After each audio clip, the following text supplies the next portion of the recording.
சிவனின் கண்ணீர் துளியிலிருந்து உருவானதாக கருதப்படும் உருத்திராட்சம் வெறும் ஆன்மீக பொருள் மட்டுமல்ல, அது பிரபஞ்ச ஆற்றலின் ஒரு வடிவம். ருத்ரா என்றார் சிவன், அட்சம் என்றால் கண்கள். சாதி மதம் பேதமின்றி இறை நம்பிக்கை கொண்ட எவர் வேண்டுமானாலும் உருத்திராட்சம் அணியலாம். ஆனால் அதை அணியும்போது சில நெறிமுறைகள் அவசியம். குளிக்கும்போது அணிந்திருப்பது மிகவும் நல்லது. ஏனெனில் அந்த நீர் உருத்திராட்சத்தின் வழியாக உங்கள் உடலில் படும்போது அது பெரும் நன்மைகளைத் தரும். மன அழுத்தம் நீங்கும்.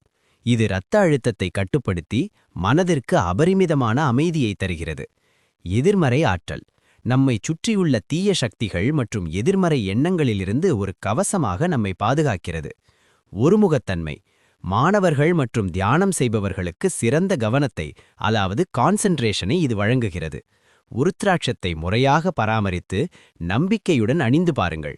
உங்கள் வாழ்வில் நேர்மறை மாற்றங்கள் நிகழ்வதை உணர்வீர்கள். சிவனை மனதார வேண்டி அணிந்து கொள்வோம். நலம் பெறுவோம். தென்னாடுடைய சிவனே போற்றி.